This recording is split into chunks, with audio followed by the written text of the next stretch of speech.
بسم الله الرحمن الرحيم نحمده ونصلي على رسوله الكريم أما بعد فقد قال الله تعالى في القرآن الكريم بعد أعوذ بالله من الشيطان الرجيم بفضل بسم الله الرحمن الرحيم إنا أنزلناه في ليلة القدر وما أدراك ما ليلة القدر ليلة القدر خير من ألف الشهر تنزل الملائكة والروح فيها بإذن ربهم من كل أمر سلام هي حتى مطلع الفجر. قال نبينا صلى الله عليه وسلم اللهم إنك عفو تحب العفو فاعف عنا يا كريم يا رحيم يا الله. صدق الله العلي العظيم صدق رسوله النبي الكريم. புகழும் புகழ்ச்சியும் ஏக வல்லோனான அல்லாஹ் ஒருவனுக்கே உரித்தாவதாக. அவனின் சாந்தியும் சமாதானமும் எம்பெருமானார் கண்மணி நாயகம் ஸல்லல்லாஹு அலைஹி வஸல்லம் அவர்களின் மீதும் சத்திய சஹாபாக்கள், தாபீன்கள், தபா தாபீன்கள், நாதாக்கள், சுஹதாக்கள், வலிமார்கள், நல்லடியார்கள், நல்லோர்கள், மேலும் இங்கு வந்திருக்கின்ற நம் அத்துணை பேரின் மீதும் என்றென்றும் நின்று நிலவட்டுமாக.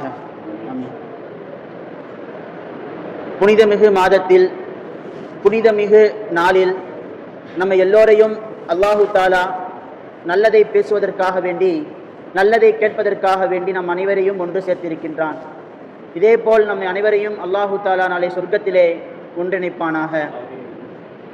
இந்த புனிதமிகு நாளின் பரக்கத்தை கொண்டு அல்லாஹு தாலா நம் அனைவருடைய பாவங்களையும் மன்னித்தருள் புரிவானாக.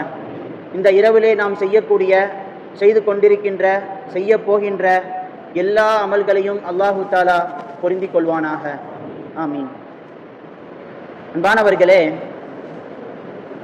பயான் போகிறதுக்கு முன்னாடி ஒரு சின்ன விஷயம். ஒரு ஊரில் பொதுவாக இரண்டு ஆலிம்கள் இருந்தாங்க அப்படின்னா, ஒருத்தர் அமர்ந்திருக்கக்கூடிய மஜ்லிஸில் இன்னொருத்தர் வந்தாங்கன்னா அமர மாட்டாங்க, போயிடுவாங்க. அது மாதிரி ஒரு ஊரில் இரண்டு ஆலிம்கள் இருக்கிறாங்க, இரண்டு ஆலிம்சாக்கள் இருக்கிறாங்க. அதில் ஒரு ஆலிம்சா பள்ளிவாசலில் திக்ர் மஜ்லிஸ் நடத்திட்டு இருக்கிறாரு. அந்த திக்ர் மஜ்லிஸுக்கு அந்த ஊரில் இருக்கக்கூடிய இன்னொரு ஆலிம்சா வராரு. வந்துட்டு தொழுதுட்டு அந்த மஜ்லிஸில் உட்காரலாமான்னு பார்த்தா, எதுக்கு நாம் உட்காந்துக்கிட்டு, நாம்ளே ஒரு ஆலிம்சா தானே, நாம் ஒரு புதுசாக இன்னொரு திக்ர் மஜ்லிஸை நம்ம வேற ஒரு இடத்துல நம்ம வைக்கலாம், இப்போ நம்ம போகலான்னு சொல்லிட்டு அவர் எந்திரிச்சு போயிடுறாரு. அந்த மஜ்லிஸில் அவர் இல்லை, கிளம்பி போயிட்டாரு. அல்லாவையும் அல்லாவுடைய ரசூலையும் துதிக்கின்ற, பேசப்படுகின்ற மஜ்லிஸு, எந்திரிச்சு போயிட்டாரு. கனவுல ரசூல் ஸல்லல்லாஹு அலைஹி வஸல்லம் வராங்க. வந்துட்டு, நீங்கள் ஏன் அந்த மஜ்லிஸிலிருந்து எந்திரிச்சு வந்துட்டீங்க? நீங்கள் ஏன் அந்த மஜ்லிஸிலிருந்து எந்திரிச்சு வந்துட்டீங்க? அல்லாவையும் என்னை பற்றியும் அந்த மஜ்லிஸில் பேசி கொண்டிருந்தாங்க, ஏன் எந்திரிச்சு நீங்கள் வந்துட்டீங்க அப்படின்னு கேட்டாங்க. அப்போ தான் சொன்னாங்க ரசூல் ஸல்லல்லாஹு அலைஹி வஸல்லம், நீங்கள் மட்டும் அந்த மஜ்லிஸில் இருந்திருந்தீங்க அப்படின்னா ஜிப்ராயில் அலைஹிஸ்ஸலாம் அவர்களை நீங்கள் பார்த்துருக்கலாம் அப்படின்னு. யார்? மலக்குமார்களுடைய தலைவர் ஜிப்ராயில் அலைஹிஸ்ஸலாம் அவர்களை நீங்கள் பார்த்துருக்கலாம் அப்படின்னு. இன்றைய இரவு இருக்கின்றதே மலக்குமார்கள் இறங்கி வருகின்ற இரவு. மலக்குமார்கள் மட்டும் கிடையாது, மலக்குமார்களுடைய தலைவர் ஜிப்ராயில் அலைஹிஸ்ஸலாம் அவர்களும் இறங்கி வருகின்ற ஒரு புனிதமான ஒரு இரவு தான் இந்த லைலத்துல் கத்ருடைய இரவு. அன்பானவர்களே, புனித இரவுகள் என்பது எதற்காக வேண்டி அமைக்கப்பட்டிருக்கின்றது என்று சொன்னால், ஒரு முஃமினான மனிதன் தான் செய்கின்ற பாவங்களிலிருந்து தன்னை பரிசுத்தப்படுத்திக் கொள்வதற்காக வேண்டியும், தான் செஞ்சுட்டு இருக்கிற பாவத்தை அல்லாஹ்கிட்ட என்ன பண்ணணும், இஸ்திக்ஃபார் கேட்டு தன்னை பரிசுத்தப்படுத்திக் கொள்வதற்காக வேண்டியும், இதற்கு முன்னால் வாழ்ந்த சமுதாய மக்கள் இருக்கின்றார்களே, கிட்டத்தட்ட சும்மாவே அவங்க 500-600 வருடங்கள் வாழ்ந்திருக்கிறாங்க. 500-600 வருடங்கள் வாழ்ந்து அல்லாஹ்வை வணங்கி அதிகமான நன்மைகளை அவர்கள் பெற்றிருக்கின்றார்கள். அதற்கு இந்த உம்மத்தே முஹம்மதியாவிலே வாழ்கின்ற ஒவ்வொரு மனிதர்களும் அதனுடைய நன்மைகளை ஈடு செய்ய வேண்டும் என்பதற்காக வேண்டியும் இந்த புனிதமிகு இரவுகளை அல்லாஹு தஆலா தந்திருக்கின்றான்.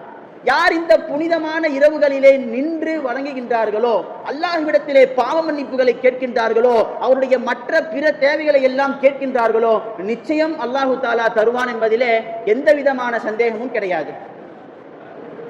ஆனால் இன்றைக்கு இந்த புனிதமான இரவுகளை இன்றைக்கு இருக்கின்ற இஸ்லாமிய சமுதாயம் எப்படி பயன்படுத்துகின்றது என்பதையும் நாம் பார்க்க வேண்டும். ஒன்னில்ல, இந்த ரமதானுடைய மாதங்கள், இந்த 30 நாள் இருக்குதே, ஆரம்பத்திலிருந்து கடைசி வரைக்கும் இருக்கக்கூடிய ஒவ்வொரு இரவும் புனிதமான இரவு தான். அதுலேயும் கடைசி 10 இரவு இருக்குதே, ஆக புனிதமான இரவு.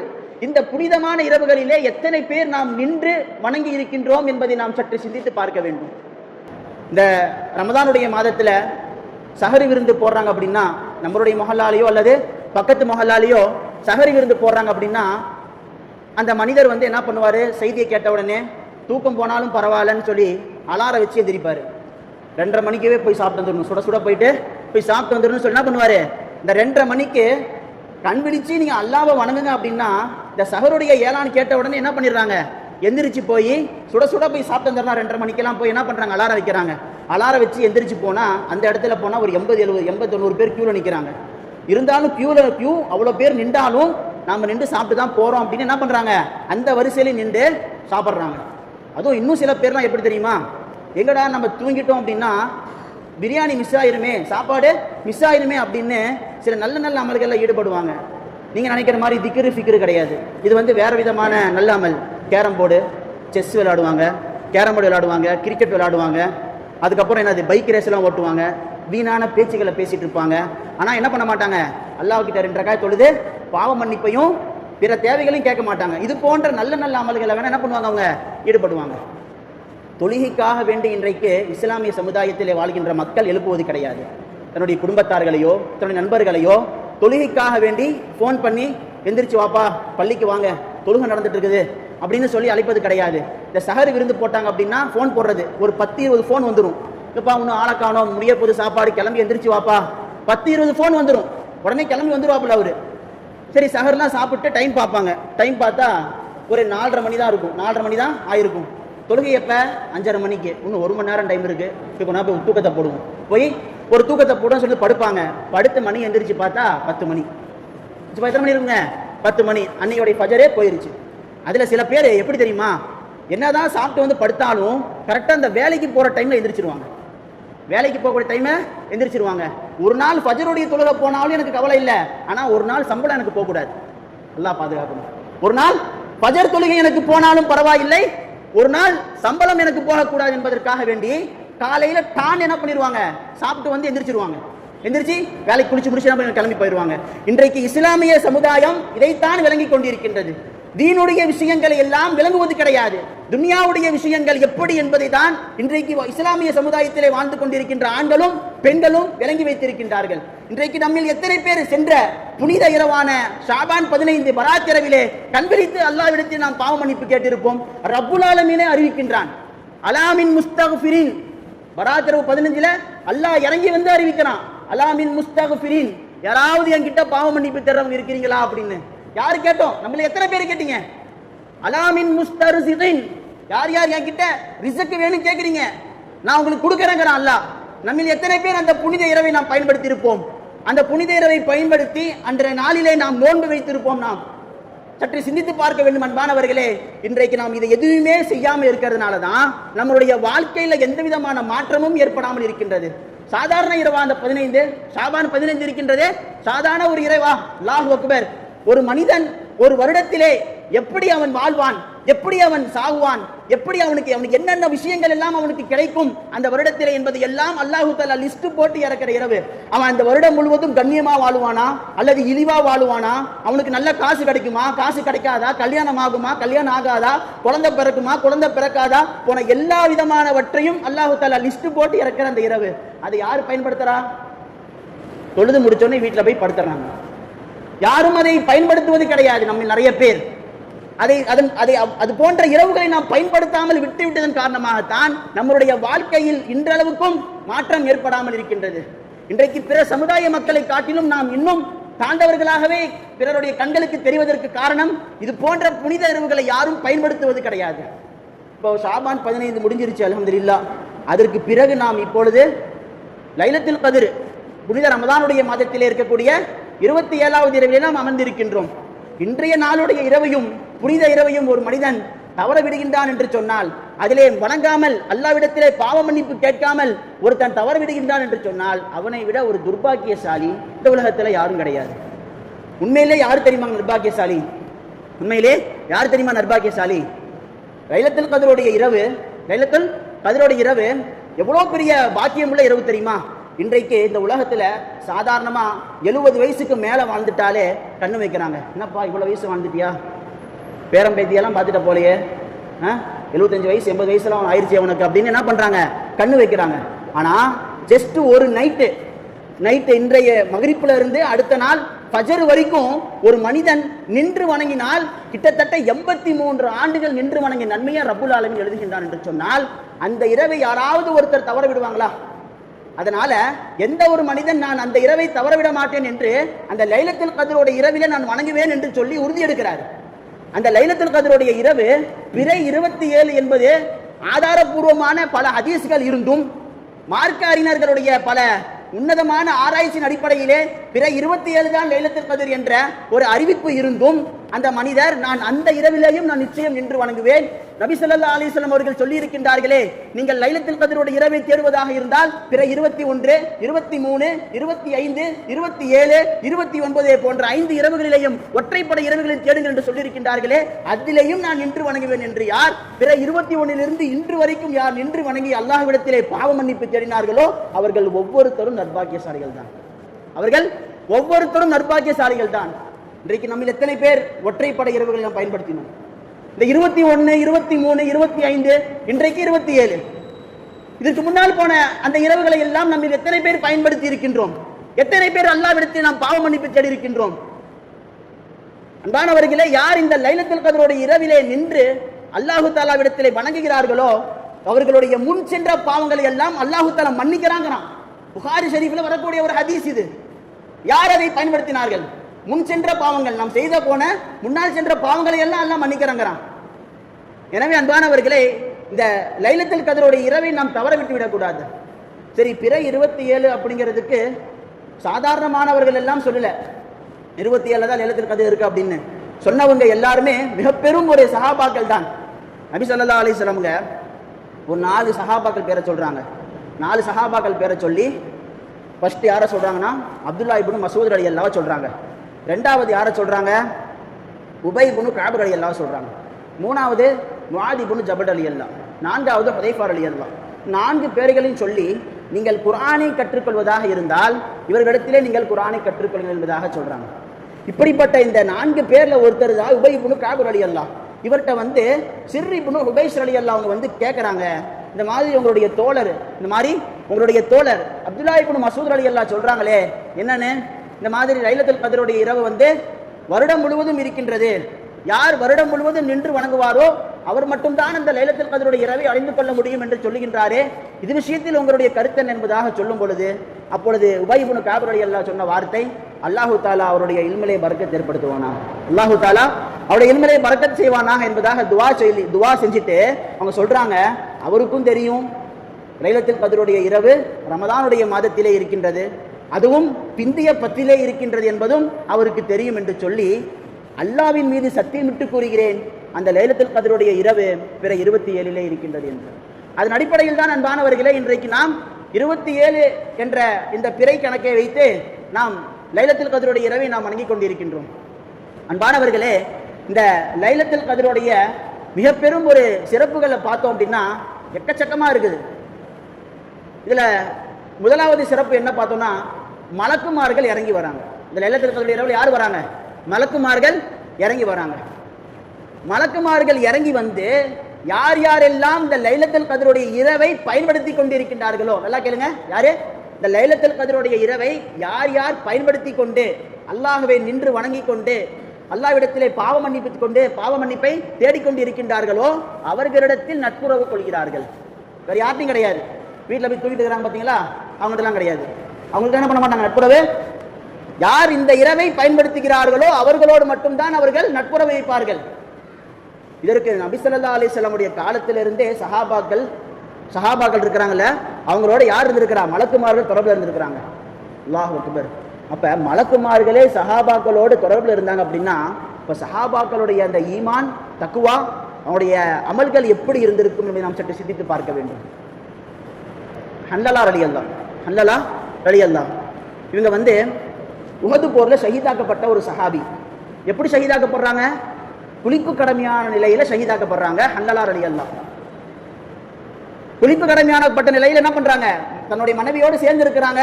சேர்ந்து இருந்து குளிக்கலான்னு போறாங்க. போகும்போது போருடைய செய்தி கேட்குது. கேட்ட உடனே என்ன பண்றாங்க? குளிக்காம போருக்கு வந்துடுறாங்க. போருக்கு சண்டை போட்டு என்ன பண்றாங்க? போர்லயே ஷஹீதாயிடுறாங்க. ஷஹீதானதுக்கு பிறகு இப்ப அவங்களை குளிப்பாட்டணும். சஹாபாக்கெல்லாம் குளிப்பாட்டு தண்ணி கொண்டு வராங்க. உடனே நபி ஸல்லல்லாஹு அலைஹி வஸல்லம் தடுத்து நிறுத்தி, இங்க பாருங்க, அங்க பாருங்க, அவருடைய தலையில தண்ணி சொட்டுது, அவருடைய தலையில தண்ணீர் சொட்டி கொண்டிருக்கின்றது. மலக்குமார்கள் அவரை குளிப்பாட்டி கொண்டிருக்கின்றார்கள். அல்லாஹு அக்பர். மலக்குமார்கள் அவரை குளிப்பாட்டி கொண்டிருக்கின்றார்கள் என்பதாக நபி ஸல்லல்லாஹு அலைஹி வஸல்லம் சொன்னாங்க. எப்படி அவருடைய நல்ல அமல்கள், அவருடைய தக்வா, அவருடைய எந்த அளவுக்கு அல்லாஹ்வின் மீது உண்டான இறையச்சம் இருக்க வேண்டும், அதன் காரணமாகத்தான் அந்த மலக்குகள் அந்த சஹாபாக்களோடு தொடர்பில் இருந்தாங்க. அடுத்தபடியா பார்த்தோம் அப்படின்னா இன்னொரு சஹாபி இருக்கிறாங்க. அவங்களும் ஆமீர் இப்னு புகைர் ரலியல்லாஹு அன்ஹு. அல்லாஹு அக்பர். ஹிஜ்ரி 4ல் நபி ஸல்லல்லாஹு அலைஹி வஸல்லம் நஜ்த் தேசத்துக்கு ஈமானை, இஸ்லாமிய பிரச்சாரத்தை அங்க இருக்கின்ற மக்களுக்கு எத்தி வைப்பதற்காக வேண்டி ஒரு 70 பேர் கொண்ட குழுவை அனுப்புறாங்க. அந்த 70 பேர் கொண்ட குழுவுல நிறைய பேர் குர்ஆனை அற்புதமா ஓதக்கூடிய காரிகள், குர்ஆனை அற்புதமா ஓதக்கூடிய காரிகள். அந்த 70 பேர்ல ஒருத்தர் ஆமீர் இப்னு புகைர் ரலியல்லாஹு அன்ஹு. இப்போ இவங்க போறாங்க. போயிட்டு இருக்கும்போது பிர் மவுனா அப்படிங்கிற ஒரு இடத்துல, பிர் மவுனா அப்படிங்கிற இடத்துல அவங்க தங்கி இருக்கும் போது சுலைம் கோத்திரத்தார்கள் திடீர்னு வம்படியா என்ன பண்றாங்க, தாக்குறாங்க. அவங்கள தாக்கிட்டு சண்டை போடுறாங்க. கிட்டத்தட்ட 68 பேர் ஷஹீத் ஆயிடுறாங்க. எத்தனை பேருங்க? 68 பேர் ஷஹீத் ஆயிடுறாங்க. அதுல ஒருத்தர் ஆமீர் இப்னு புகைர் ரலியல்லாஹு அன்ஹு. இப்போ அதுல 2 பேர்ல ஒருத்தரை என்ன பண்ணிட்டாங்க, கைது பண்ணிட்டாங்க. ஒருத்தர் குற்றுயிரா கிடக்கிறாரு. இவரை தூக்கிட்டும் போக முடியாது, ஒன்றும் பண்ண முடியாது. அதனால அவர் அங்கேயே விட்டாங்க. இதை கைது பண்ணவரை ஒருத்தன் எதிரி படையிலிருந்து ஒருத்தன் வரான், ஆமீர் இப்னு துஃபைல் அப்படின்னு அவன் பேரு. அவன் என்ன பண்றான், அந்த கைது செய்யப்பட்ட சஹாபியை கொண்டு போடப்பட்ட சடலங்களை லைனா சடலங்களை போட்டுருக்காங்க. 68 பேருடைய அந்த இறந்து போனாங்கல்ல, அந்த சடலங்களை போட்டுச்சுட்டு கேட்கறான், இவங்களை பத்திலாம் உனக்கு தெரியுமா, உனக்கு இங்க யார் யாரும் உனக்கு தெரியுமா அப்படின்னு ஒவ்வொருத்தரா கேட்டு வந்துட்டு இருக்கிறான். இவங்க இந்த கோத்திரத்தாரை சார்ந்தவர், இவர் இந்த கோத்திரத்தாரை சார்ந்தவர் சொல்லிட்டு என்ன பண்றாரு, அந்த சஹாபியும் சொல்லிட்டே வராப்புல. யாரையாவது நீ விட்டுட்டியா அப்படின்னு அந்த ஆமீர் இப்னு துஃபைல் கேட்கிறான். ஆமா, ஒருத்தரை நான் விட்டுட்டேன். ஆமீர் இப்னு புகைரை காணோம். அதுல யாரை காணோம்? ஆமீர் இப்னு புகைர் ரலியல்லாஹு அவங்களை காணமே அப்படின்னு அவர் அந்த சஹாபி கேட்கிறாரு. அவரை பற்றிய செய்தியை நான் சொல்லட்டுமா அப்படின்னு அந்த ஆமீர் இப்னு துஃபைலே சொல்லிட்டு ஒருத்தனை கூப்பிடுறான். அந்த எதிரி படையிலிருந்து ஒருத்தனை கூப்பிட்டு, இந்த இவர் தான் என்ன பண்ணாரு, அந்த நீ சொன்ன பற்றி அந்த சஹாபியை ஈட்டியால குத்துறாரு. ஈட்டியால குத்தி அதை எடுக்கும்போது ரத்தம் தெறிக்குது. அவருடைய வாயிலிருந்து ஃபுஸ்து வல்லாஹ், ஃபுஸ்து வல்லாஹ், ஃபுஸ்து வல்லாஹ் அப்படின்னு சத்தம். நான் வெற்றி அடைந்து விட்டேன், நான் அல்லாஹ் சத்தியமா என்ன பண்றானே வெற்றி அடைந்து விட்டேன் என்கிற சவுண்டு அவருடைய வாயிலிருந்து வந்துச்சு. அவர் கீழே உழுகும் போது அவருடைய உடலை பார்க்கிறேன், காணோம். கீழே விழுந்துட்டாரு. இந்த பக்கம் திரும்பிட்டு இந்த பக்கம் பார்க்கிறேன், உடலை காணோம், எங்க போச்சுன்னு தெரியல அப்படின்னு.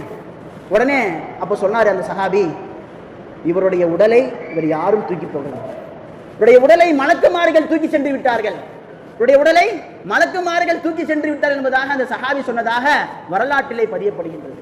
அல்லாஹு அக்பர். எந்த அளவுக்கு அவருடைய அந்த ஈமான், அவருடைய நல்ல அமல்கள், தக்குவா இருந்திருக்கின்றது. அவர்னால தான் அவர் சொல்லுவாங்க, ராஃபியுல் மலாயிகா, மலக்குமார்களால் உயர்த்தப்பட்டவர் அப்படின்னு. மலக்குமார்களால் விண்ணில் உயர்த்தப்பட்ட சஹாபினா யார்? அது ஆமீர் இப்னு புகைர் ரலியல்லாஹு. எவ்வளவு பெரிய பாக்கியம் பாருங்க. இன்னொருத்தர் இருக்கிறாரு, நாசிருல் மலாயிகா, மலக்குமாரால் உதவி செய்யப்பட்டவர். அது அவர் யார் தெரியுமா? அலி ரலியல்லாஹு. யார் அவங்க? அலி ரலியல்லாஹு. அலி ரலியல்லாஹு வீட்டில் ரொம்ப பஞ்சம், சாப்பிட்றதுக்கு ஒண்ணுமே இல்லை. ஃபாத்திமா ரலியல்லாஹு ஒரு ஆடையை கொடுத்து அனுப்பி இதை வித்துட்டு காசு ஆக்கிட்டு வாங்க அப்படின்னு சொல்லி அனுப்புறாங்க. இவரும் போய் அந்த ஆடையை எப்படி கொடுத்துட்டு ஒரு 6 திரகத்தை வாங்கிட்டு வராரு. வரும்போது ஒரு மிஸ்கின்னு, எனக்கு ரொம்ப கஷ்டமா இருக்குது, ஒரு 6 திரகம் இருந்தா, அவரை சொல்லியே கேட்கிறாரு என்னன்னு அந்த மிஸ்கின்னு, ஒரு 6 திரகம் இருந்தா நான் என்ன ஆயிடுவேன், கஷ்டத்தெல்லாம் போக்கிடுவேன் அப்படின்னு. உடனே அலி ரலியல்லாஹு பார்த்தாரு, நம்ம கிட்ட 6 திரகம் இருக்குது, சரி கொடுத்துடலாம்னு என்ன பண்றாரு, அந்த 6 திரகத்தை கொடுத்துட்டு அல்லாஹ் மேல தவக்கல் என்ன பண்றாரு, அவர் கிளம்புறாரு. போகும்போது எதிர்த்தாப்புல ஜிப்ராயில் அலைஹிஸ்ஸலாம் அவர்கள், யாரு? ஜிப்ராயில் அலைஹிஸ்ஸலாம் அவர்கள் மனித ரூபத்தில் ஒரு ஒட்டகத்தை கொண்டு வராங்க. ஒரு ஒட்டகத்தை கொண்டு வராங்க. கொண்டு வந்து அலி ரலியல்லாஹு கொடுக்குறாங்க, இந்த ஒட்டகத்தை வாங்கிக்கோங்க அப்படின்னு. இப்போ என்கிட்ட காசு இல்லை, இருந்த காசு நான் சதக்கா பண்ணிட்டு என்ன பண்ணுறேன், நானே வந்துட்டேன், என்கிட்ட ஒட்டகத்தை வாங்கிக்கோன்னு சொல்றியா அப்படிங்கிறாப்புல. சரி கடனா வாங்கிக்கோங்க அப்படின்னு. சரி எவ்வளோன்னு சொல்லுப்பா அப்படிங்கிறாரு. ஒரு 100 திரகத்துக்கு நீங்கள் வாங்கிக்கோங்க கடனா அப்படின்னாரு. சரின்னு சொல்லிட்டு நான் அப்புறமா அவனுக்கு கொடுக்குறேன்னு சொன்னால் பண்ண ஒட்டகத்தை வாங்கிட்டு போயிட்டு இருக்கிறாரு. எதிர்த்தாப்புல அடுத்தபடியாக மீகாயில் அலைஹிஸ்ஸலாம் வராரு. யாரு? மீகாயில் அலைஹிஸ்ஸலாம் வராங்க. வந்துட்டு ஒட்டகத்தை கொண்டு வர அலி ரலியல்லாஹு பார்த்தோன்னே, நல்லா ஒட்டகம் நல்லா வாட்ட சட்டமாக இருக்கிறத பார்த்துட்டு கேட்குறாரு, என்னப்பா ஒட்டகம் என்ன ரேட்டு, ஒட்டகம் என்ன ரேட் போகும் அப்படின்னு. நீயே சொல்லுப்பா, உனக்கு தான் தெரியுமே அப்படின்னு சொல்கிறாங்க. அப்போ மீகா அலைஹிஸ்ஸலாம் சுற்றி முற்றி பார்த்துட்டு ஒரு 160 திரகம் தரலாம் அப்படின்னு. சரி அப்படியா, தாராளமாக எடுத்துக்கோ. 160 திரகமா, தாராளமாக எடுத்துக்கோன்னு என்ன பண்ணுறாங்க, ஒட்டகத்தை கொடுத்துட்டு 160 திரகத்தை வாங்கிட்டு போயிட்டு இருக்கிறாங்க. எதிர்த்தாப்புல ஜிப்ரீல் அலைஹிஸ்ஸலாம் திரும்ப அந்த போன மனித ரூபத்தில் திரும்ப வராங்க. பார்த்த உடனே அவருக்கு தர வேண்டிய இந்த கடனை 100 திரகத்தை கொடுத்துட்டு 60 திரகத்தை எடுத்துட்டு ஃபாத்திமா கிட்ட போகிறாங்க. போயிட்டு ஃபாத்திமா சொல்கிறாங்க, அல்லாஹு தாலா சொல்லியிருக்கிறாங்க குர்ஆன்ல, நீங்கள் ஒன்று செஞ்சீங்கன்னா நான் 10 கொடுப்பேன் அப்படின்னு. ஒன்று செஞ்சால் அதற்கு 10 மடங்கு நன்மைகள் நான் கொடுப்பேன்னு சொன்னால, நான் 6 திரகத்துக்கு நான் விற்றேன். ஒரு மிஸ்கின் கேட்டாப்புல அதை நான் கொடுத்தேன். அந்த 6க்கு பகரமா எனக்கு எத்தனை வந்திருக்குது, 60 திரகம் வந்திருக்குது அப்படின்னு. நடந்த விஷயத்தெல்லாம் வாப்பை நம்முடைய நபி ஸல்லல்லாஹு அலைஹி வஸல்லம் போய் சொல்லலாம்னு சொல்லிட்டு ஃபாத்திமா ரலியல்லாஹு கையை பிடிச்சிட்டு கூட்டிட்டு போறாங்க. நபி ஸல்லல்லாஹு அலைஹி வஸல்லம் வாசப்படியிலே நின்று கூப்பிடுறாங்க, இந்த மாதிரி வாங்க அலியே, வந்து உங்களுடைய ஒட்டகத்தினுடைய வியாபாரம் நல்லபடியா முடிஞ்சிருச்சா அப்படின்னு கேட்கறாங்க. என்னது, உங்களுடைய ஒட்டகத்தினுடைய வியாபாரம் நல்லபடியாக முடிந்து விட்டதா அப்படின்னு என்ன பண்றாங்க, நபி ஸல்லல்லாஹு அலைஹி வஸல்லம் கேட்கறாங்க. பாருங்க எப்படி சஹாபாக்களுக்கு இந்த மலக்குமாருடைய தொடர்பு இருந்திருக்கிறது என்பதை நாம் சற்று சிந்தித்து பார்க்க வேண்டும். இன்றைக்கு நாமும் அந்த மலக்குமாருடைய தொடர்பிலே இருக்கலாம். அதற்கு தான் இந்த லைலத்துல் கத்ருடைய இரவை ரப்புல் ஆலமீன் வைத்திருக்கின்றான். ஏனென்று சொன்னால், யார் யாரெல்லாம் இந்த லைலத்துல் கத்ருடைய இரவை பயன்படுத்துகிறார்களோ அவர்கள் ஒவ்வொருத்தரும் சதீகுல் மலாயிகா. யாரு? சதீகுல் மலாயிகா, மலக்குகளுடன் நட்புறவு கொள்ளக்கூடிய என்பதாக சொல்றாங்க. அப்ப நாமும் பெருமைப்பட்டுக்கலாம், என்னது, மலக்குமார்களோடு நம்ம இருக்கிறோம் அப்படின்னு. இமாம் அல்லாமா ராஜி ரஹ்மத்துல்லாஹி சொல்றாங்க, இந்த தனஸ்ஸலுல் மலாயிகத்து வர்ரூஹு ஃபீஹா அப்படிங்கிறதுக்கு தஃப்சீர்ல அவங்க என்ன தெரியுமா எழுதுறாங்க, அல்லாஹு அக்பர், உன்னை ஆரம்பமா அல்லாஹு தாலா படைக்கும் போது, உன்னை மனிதனே உன்னை ஆரம்பமாக அல்லாஹு தாலா உன்னை படைக்கும் போது, அப்போ மலக்குகள் எல்லாமே வாதிட்டாங்க, என்னன்னு, யா அல்லாஹ், இந்த உலகத்துல குழப்பம் செஞ்சு ரத்தம் சிந்தக்கூடிய ஒரு உயிரினத்தையா நீ படைக்க போகிறாய், அப்படிப்பட்ட ஒரு உயிரினத்தையா நீ படைக்க போகிறாய் என்பதாக அல்லாஹ்விடத்திலே அவர்கள் வாதம் செய்தார்கள். அது மட்டும் கிடையாது, நீ விந்து துளியாக இருக்கும் பொழுது உன்னுடைய பெற்றோர்கள் அருவருப்பாக பார்த்தார்கள். ஆடையில் பட்டுவிட்டால் உடனே அதை போய் என்ன பண்ணிடுவாங்க, கழுவிடுவாங்க. பிறகு அந்த விந்து துளிக்கு அல்லாஹு தஆலா அழகிய வடிவத்தை கொடுத்த போது உன்னுடைய பெற்றோர்கள் உன்னை கொண்டாடினார்கள். அந்த அழகிய வடிவம் இன்றைய லைலத்துல் கத்ருடைய இரவிலே நின்று அல்லாஹ்வை வணங்குவதை பார்த்த அந்த மலக்குமார்கள் தாங்கள் செய்த அந்த சொல்லிற்காக வேண்டி, தாங்கள் சொன்னாங்கல்ல, இந்த மாதிரி எதுக்கு யாழ்லா இந்த மாதிரி ஒரு படைப்பை படைக்க போற அப்படின்னு.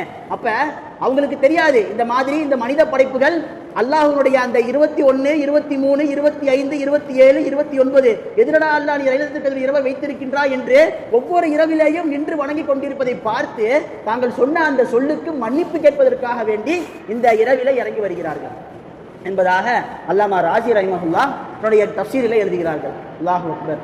அப்படிப்பட்ட ஒரு மலக்குகளுடைய தொடர்பு இந்த இரவிலே நமக்கு கிடைக்கின்றது அன்பானவர்களே. அடுத்தபடியாக பார்த்தோம் என்று சொன்னால், இந்த இரவு இருக்கின்றதே புனிதமிகு திருக்குரான் இறங்கிய இரவு.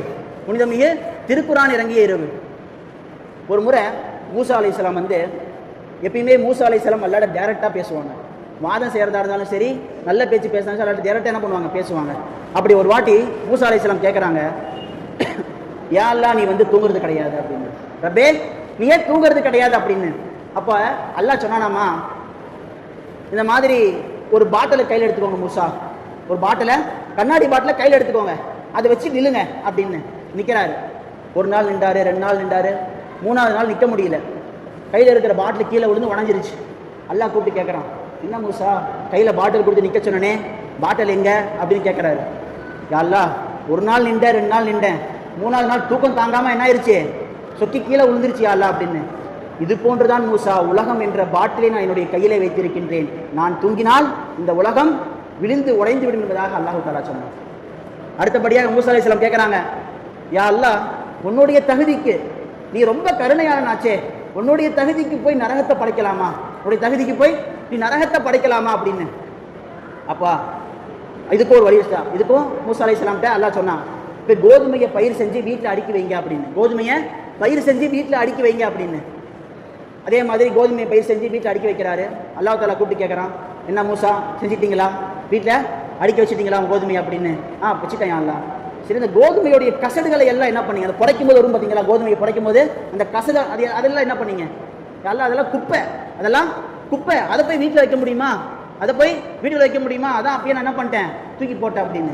இது போன்றுதான் மனிதர்களிலேயும் சில கசடுகள் இருக்கின்றார்கள். தொழுனா தொழ மாட்டான், நோன்புனா நோன்பு வைக்க மாட்டான், ஜகாத்து கொடுனா ஜகாத்து கொடுக்க மாட்டான், குடும்பத்தார்களுக்கு செலவு பண்ணா செலவு பண்ண மாட்டான், பெற்றோர்களை மதித்து நடனா நடக்க மாட்டான், தண்ணி அடிக்காதனா தண்ணி அடிப்பான். என்னென்ன விஷயங்களை பண்ணாதன்னு சொல்கிறோமோ அது எல்லாமே மனிதன் செய்து கொண்டிருக்கின்றான். இப்போ இது போன்ற மனிதர்களை எல்லாம் சொர்க்கத்தில் வைக்க முடியுமா, அதுக்கு தான் நரகத்தை வச்சிருக்கிறேன்னு பதில் கொடுத்தேன். யா அல்லாஹ், இறுதியாக ஒன்று கேட்குறேன் அப்படின்னு சொல்லிட்டு கேட்டாங்க. என்ன? உன்னை கோபப்படுத்தக்கூடிய கேள்வி. சரி கேளு மூசா அப்படின்னு சொல்லி. யா அல்லாஹ், நான் ரப்பா இருந்து நீ மூசாவா இருந்தியா, என்கிட்ட நீ என்ன கேட்ப அப்படின்னு. அப்போ அல்லா தஆலா சொன்னாமா, நான் உன்கிட்ட ஆரோக்கியத்தை கேட்பேன் அப்படின்னு. என்ன சொன்னா அல்லாஹ் பிரியப்படக்கூடிய ஒன்றே ஆரோக்கியம். அப்ப இந்த இரவிலே நாம் அதிகமாக அல்லாவிடத்திலே ஆரோக்கியத்திற்காக நாம் அல்லாவிடத்திலே துவா செய்ய வேண்டும். மாணவர்களே, எவ்வளவு பெரிய வார்த்தை அது. இறுதியாக ஒன்று கேட்கின்றேன் யா அல்லாஹ் சொல்லிட்டு சொல்றாங்க. சரி, ஒரே ஒரு கேள்வி அல்லாஹ், கேளுங்க, சொர்க்கவாசியை பார்க்கணும் அப்படின்னு. அப்படியா? சரி, மதியன்கிற ஊருக்கு போங்க. அங்க ஒரு பைத்தியக்கார பொம்பளை வந்து இறந்து போய் கிடப்பா. அந்த பொம்பளை தான் சொர்க்கவாதி அப்படின்னு போறாங்க. மதியன்கிற ஊருக்கு போறாங்க. அணைஞ்சு தெரிஞ்சு பார்க்குறாங்க. எங்க அப்படின்னு சொல்லி பார்த்தா ஒரு குப்பை தொட்டியில் ஒரு அம்மா, பைத்தியக்கார அம்மா இறந்து போய் கிடக்குது. அங்கே இருக்கிற மக்கள்கிட்டலாம் விசாரிக்கிறாங்க, இது யாரு அப்படின்னு சொல்லிட்டு கேட்கும் போது அப்போதான் சொன்னாங்க, இந்த அம்மா வந்து ஒரு நல்ல அமலும் செய்யாது. நீங்க அவங்களை பற்றி கேட்குறீங்க? எந்த நல்ல அமலும் செய்யாதா? ஒரு அமல் செய்யும். என்ன அப்படின்னா, தௌராத் வேதத்தை திறந்து வச்சு இது உண்மை, இந்த வார்த்தைகள் எல்லாம் உண்மை, இதெல்லாம் கலாமுல்லா அப்படின்னு என்ன பண்ணும், சொல்லி காமிக்கும் அப்படின்னு. அதனால தான் வந்து இந்த பெண்மை நான் சொர்க்கவாதியாக ஆக்கினேன் என்பதாக அல்லாஹ் தஆலா சொல்றான். இப்ப தௌராத் வேதத்தை உண்மைப்படுத்தியதற்காக வேண்டி ரப்புல் ஆலமீன் அந்த பெண்மணிக்கு சொர்க்கத்தை தருகிறான் என்று சொன்னால், இந்த திருக்குர்ஆன் இருக்கின்றதே, அல்லாஹு அக்பர், இதற்கு முன்னால் சென்ற வேதங்களை அத்துணையும் உண்மைப்படுத்துகின்ற வேதமாக இந்த குர்ஆனை அல்லாஹ் தஆலா ஆக்கி தந்திருக்கின்றானே. இந்த குர்ஆனை நாம் உண்மைப்படுத்தினால் நமக்கு எவ்வளவு பெரிய அந்தஸ்தை அல்லாஹ் தஆலா வைத்திருக்கின்றான். மாணவர்களே, சொர்க்கத்தில் வந்து எந்த விதமான அமலும் கிடையாது. ஆனால் ஒரே ஒரு அமல் இருக்குது. என்ன தெரியுமா? உங்களுக்கு சொர்க்கத்தில் உயர்ந்த அந்தஸ்து கிடைக்கணும் அப்படின்னா, உங்களுக்கு சொர்க்கத்தில் உயர்ந்த தரஜா கிடைக்கணும் அப்படின்னா, நீங்க என்ன தெரியுமா பண்ணணும்? சொர்க்கத்தில் குர்ஆனை ஓதணும். குர்ஆனை நீங்க ஓதுனீங்க அப்படின்னா, எந்த அளவுக்கு நீங்க குர்ஆனை நீங்க ஓதிட்டு வரீங்களோ அந்த அளவுக்கு உங்களுடைய சொர்க்கத்தில் உங்களுடைய தரஜாக்கள் எல்லாம் உயர்ந்துட்டே போகும். அப்ப சொர்க்கத்திலே உங்களுடைய தரஜாக்களை உயர்த்துவதற்கு பயன்பாடாக எதிர்க்கின்றது இந்த திருக்குர்ஆன் இருக்கின்றது என்பதை நீங்கள் நன்றாக ஞாபகம் வைத்துக் கொள்ளுங்கள். திருக்குர்ஆன் நம்மில் எத்தனை பேர் ஓதினோம்? இன்றைக்கு இப்படிப்பட்ட அந்த திருக்குர்ஆனை நம்மில் எத்தனை பேர் நமக்கு ஓத தெரியும்? ஒரு காலேஜ் படிக்கிற பொண்ணுகிட்ட கேட்குறாங்க, வல்லசிறு சூறா ஓதுமா அப்படின்னு. அந்த பொண்ணுக்கு ஓத தெரியும். அந்த பெண்மணிக்கு வல்லசிறு சூறா ஓத தெரியல. இன்றைக்கு பெண்கள் குர்ஆனை இதற்கு முன்னால் வாழ்ந்த மக்கள் எல்லோரும் குர்ஆன் ஓதுவதிலே போட்டி போட்டார்கள்.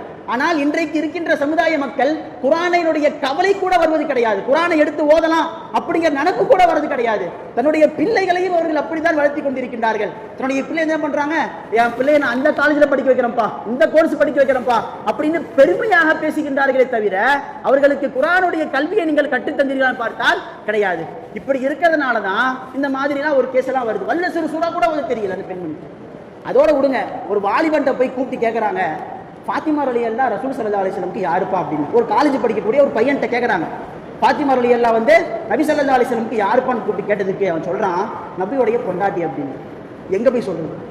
இன்றைக்கு வாலிப பெண்கள் இப்படித்தான் தீனுடைய விளக்கம் இல்லாமல் வாழ்ந்து கொண்டிருக்கின்றார்கள். ஆனால் இதற்கு முன்னால் வாழ்ந்த வாலிபர்களையும் வாலிப பெண்களையும் நாம் பார்க்க வேண்டும். இமாம் மாலிக் ரஹ்மத்துல்லாஹி அலைஹியுடைய மகள் தெரியுமா? ஃபாத்திமா ரலியல்லாஹ். ஃபாத்திமா, அவங்க பேரு ஃபாத்திமா. அல்லாஹ் அக்பர், எப்படிப்பட்ட ஞானம் பாருங்க அவங்களுக்கு. மாலிக் ரஹ்மத்துல்லாஹியுடைய மஜ்லிஸ்ல ஹதீஸ் படிப்பாங்க, அஸர்த்தும் படிப்பாங்க, மாணவர்களும் படிப்பாங்க. மாணவர்கள் படிக்கும்போது அஸர்த்து கவனிப்பாங்க. சில சமயத்தில் கொஞ்சம் கவனிக்காம விட்டாங்க அப்படின்னா தப்பு வந்துடும். அந்த தப்பை அவங்க ஃபாத்திமா அவங்க எப்படி தெரியுமா எடுத்து கொடுப்பாங்க? தன்னுடைய பெண்ணுடைய குரல் வெளியில வரவும் கூடாது, ஆனால் தவறையும் சுட்டி காட்டணும். அப்ப என்ன பண்ணுவாங்களாமா, அந்த மாணவர்கள் அந்த ஹதீஸை வாசிக்கும் போது தவறு வரும்போது தன் நகத்தை வச்சு கதவுல தட்டுவாங்களாமா. மாலிக் ரஹ்மத்துல்லாஹி பக்கத்தில் கதவை வச்சு தட்டுவாங்களாமா. தட்டின உடனே மாலிக் புரிஞ்சுக்குவாங்க, ஓ இதை தப்பு பட்டுக்கிறான், மாணவன் ஏதோ தப்பா வாசிருக்கிறான், அதனால உள்ள இருந்து சத்தம் வருது அப்படின்னு. அப்ப ஹதீஸினுடைய கிதாபுகளை சுண்டி பார்க்கின்ற அளவிற்கு அந்த காலத்தில் இருந்த பெண்மணிகள் இருந்திருக்கின்றார்கள் என்று சொன்னால், இன்றைக்கு நம்முடைய வாலிப பெண்கள் எப்படி இருக்கின்றார்கள்? அனஸ் ரலியல்லாஹ் 8 வயசு, அனஸ் ரலியல்லாஹ்வுக்கு 8 வயசு இருக்கும் போது அவங்க அம்மா கூட்டிட்டு போய் ரசூலுல்லாஹ்ட்ட போய் விடுறாங்க. அனஸ் ரலியல்லாஹ்வுக்கு 8 வயசு இருக்கும் போது ரசூல் ஸல்லல்லாஹு அலைஹி வஸல்லம் போய் விடுறாங்க. இந்த மாதிரி அன்சாரிகள் நிறைய பேர் உங்களுக்கு அன்பளிப்பு கொடுத்துருப்பாங்க, யார் ரசூலல்லாஹ், என்கிட்ட அன்பளிப்பா தரதுக்கு என் பையனை தவிர வேறு யாருமே இல்லை, என் பையனை நீங்க வச்சுக்கோங்க, இந்த தீனுடைய ஹிதுமத்துக்கு உங்களுடைய ஹிதுமத்துக்கு எதெல்லாம் தேவைப்படுதோ என் பையனை நீங்க பயன்படுத்திக்கோங்க யார் ரசூலல்லாஹ்னு சொல்லிட்டு தன் பையனை விட்டுட்டு போனவங்க தான். நபி ஸல்லல்லாஹு அலைஹி வஸல்லம் உடைய வளர்ப்பிலேயே வளர்ந்த அந்த சிறுவன் பிற்காலத்திலே ஞானம் பெற்று, பண்புகளை பெற்று, தக்குவாவை பெற்று, மரியாதை எப்படி நடக்க வேண்டும் என்ற எல்லா குணநலன்களையும் பெற்று அந்த சிறுவன் மிகப்பெரிய ஒரு சஹாபாக்கள் எல்லோரும் போய் கேட்டு படிக்கக்கூடிய ஒரு மிக பெரும் ஒரு ஆசிரியராக திகழ்ந்திருக்கின்றார் என்று சொன்னால் அந்த மாணவர்களுடைய அந்த இல்மு எந்த அளவுக்கு நபி ஸல்லல்லாஹு அலைஹி வஸல்லம் எடுத்துப்பாங்க. இன்றைக்கு பெற்றோர்கள் எல்லாமே என்ன பண்றாங்க அப்படின்னா, இது மாதிரி கொண்டு போய் மதரசால போய் விடுறாங்களா? எப்போ தெரியுமா கொண்டு வந்து விடுவாங்க மதரசால? ஒரே சேட்டை பண்றான் அஜரத்து பையன், ஒரே தொல்லையா இருக்குது, வீட்டில் வச்சிருக்க முடியல, போய் பக்கத்து வீட்டில் போய் ஊரம் இழுத்துட்டு இருக்கிறான் அப்படின்னு அதுக்கப்புறம் பட்டு திருந்ததுக்கு அப்புறம் என்ன பண்றாங்க, மதரசால சேர்த்துறாங்க. ஆனா அந்த பெண்மணி பாருங்க, தன்னுடைய பிள்ளை சிறு வயதில் இருந்தே அல்லாஹ்வுடைய பொருத்தத்தோடு வாழ வேண்டும் என்று நபி ஸல்லல்லாஹு அலைஹி வஸல்லம் இடத்திலே கொண்டு வந்து விட்டார்கள். அவர்கள் எந்த அளவுக்கு வாழ்ந்தார்கள் என்று பின்னாடி வந்த சஹாபாக்கள் சொல்றாங்க. அனஸ் ரலியல்லாஹு பிரயாணத்திலே இருந்தாலும் சரி, வீட்டில் இருந்தாலும் சரி, எங்கு இருந்தாலும் சரி, ஒரு வக்து தொழுகை அவர்கள் விடமாட்டார்கள். ஒரு வக்து தொழுகை அவர்கள் கலாவாக தொழுக மாட்டார் என்பதாக ரிவாயத் செய்றாங்க. இப்போ எந்த அளவுக்கு அவங்க வாழ்ந்திருக்கிறாங்க. இன்றைக்கு நாம் எப்படி வாழ்ந்து கொண்டிருக்கின்றோம்? தன்னுடைய பையன் நல்லா இருக்கணும், தன்னுடைய பொண்ணு நல்லா இருக்கணும்னு சொல்லிட்டு எதேதோ படிக்க வைக்கிறாங்க, எதோ கோர்ஸ் எல்லாம் படிக்க வைக்கிறாங்க. படிக்க வச்சு பின்னாடி நம்ம நல்லா பார்த்துக்குவோம் அப்படின்னு நினைக்கிறாங்க. ஆனா இன்றைக்கு இருக்கின்ற நம்ம வாலிப சமுதாயமும் வெளியிலே பழகக்கூடிய பிள்ளைகளிடத்திலே எப்படி பழகுகின்றார்கள் என்பதை நாம் சற்று சிந்தித்து பார்க்க வேண்டும். மாற்று மத சகோதரர்கள் பழகும் பொழுது அவர்களிடத்திலே இருக்கக்கூடிய அந்த கெட்ட பழக்கங்கள் எல்லாம் நம்மளுடைய சமுதாய மக்களிடத்திலே வந்து அவர்கள் குட்டிச்சவராக போய்விடுகின்றார்கள். மாணவர்களே, நன்றாக பிள்ளைகளை வளர்ப்பதிலே நாம் சற்று கவனமாக இருக்க வேண்டும். இல்லை என்று சொன்னால் நமக்கு தான் பின்னால் கஷ்டங்கள் ஏற்படும் என்பதிலே எந்த விதமான சந்தேகமும் கிடையாது. எனவே எப்படி நாம் முன்னால் வாழ்ந்த நம்முடைய முன்னோர்களை ஒரு எக்ஸாம்பிளா நம்ம எடுத்துக்கணும். இங்க பாருங்க, மாலிக் ரஹ்மத்துல்லாஹி மகள் எப்படி வாழ்ந்தாங்க, அனஸ் ரலியல்லாஹு எப்படி இருந்தாங்க. இது போன்ற நம்மளுடைய முன்னோர்களை நாம் ஒரு முன்னோடியாக எடுத்து நம்முடைய வாழ்க்கையை நாம் ஆரம்பித்தோம் என்று சொன்னால் நிச்சயம் நம்மளுடைய வாழ்க்கை நன்றாக இருக்கும் என்பதிலே எந்த விதமான சந்தேகமும் கிடையாது. எனவே அன்பானவர்களே, இந்த லைலத்துல் கத்ருடைய இரவிலே நாம் அல்லாஹ்விடத்திலே நாம் அதிகமாக நின்று வணங்கி நம்மளுடைய தேவைகளை எல்லாம் கேட்க வேண்டும். அதற்கு முன்னால் நம்முடைய பாவங்களுக்கு பாவ மன்னிப்பை நாம் கேட்டு நம்மை பரிசுத்தப்படுத்திக் கொள்ள வேண்டும். அன்பானவர்களே, ஏகப்பட்ட பாவம் செஞ்சுட்டு இருக்கிறோம். செய்யக்கூடிய பாவம் நமக்கு எந்த அளவுக்கு ஆயிடுச்சு அப்படின்னா, ஹராமு கூட நம்ம ஈஸியா செய்யறோம். தண்ணி அடிக்கக்கூடாதுன்னு அல்லாஹ் சொல்லிட்டான் குர்ஆன்ல, அது பக்கமே போகாதீங்க அப்படின்னு. ஆனா இன்றைக்கு இருக்கின்ற இஸ்லாமிய சமுதாயம், வாலிப சமுதாயம் அதன் பக்கம் சாதாரணமான முறையிலே போய் வீட்டுக்கெல்லாம் கொண்டு வந்து குடிக்கிறாங்களே, இது எவ்வளவு பெரிய ஒரு வெட்கமான ஒரு செயல், கேடுகட்ட ஒரு செயலா இருக்குது. ஹராமில் இருந்து நம்ம வெளியில வரணும். யார் இந்த இரவுல வந்து தான் செய்யற பாவத்தை எல்லாம் மனம் திருந்தி, யா அல்லாஹ் எனக்கு இதுல இருந்து ஒரு வழி காட்டு, நான் தப்பு செஞ்சுட்டேன், இதுல இருந்து எனக்கு ஒரு வழி காட்டி கொடு அப்படின்னு எந்த ஒரு மனிதர் அல்லாஹ்விடத்திலே கையேந்தி தௌபாவை கேட்பதற்காக தூக்குகிறாரோ, அல்லாஹு தாலா கையை இறக்குவதற்கு முன்பாகவே நிச்சயம் அவருடைய தேவைகளை எல்லாம் நிறைவேற்றுவார் என்பதிலே எந்த விதமான சந்தேகமும் கிடையாது. நாம் கேட்கணும், கேட்காம இருக்கக்கூடாது. இந்த இரவை பயன்படுத்திக் கொள்ளுங்கள் அன்பானவர்களே, தவற விட்டு விடாதீர்கள். அதிகமாக தொழுகுங்கள், சதக்கா தான தர்மங்களை செய்யுங்கள். அல்லாஹு தாலா உங்களுக்கும் எனக்கும் இந்த லைலத்துல் கத்ருடைய இரவை அடைந்து மிக பெரும் பாக்கியத்தை அடைந்து இந்த உலகத்திலேயும் வெற்றி பெற்று நாளை மறு உலகத்திலேயும் வெற்றி பெறக்கூடிய நன்மக்களாக ரப்புல் ஆலமீன் நம்மை ஆக்கி தந்தல் புரிவானாக என்று கூறி உரையை முடிக்கிறேன். அஸ்ஸலாமு அலைக்கும் வரஹ்மத்துல்லாஹி வபரகாத்துஹு.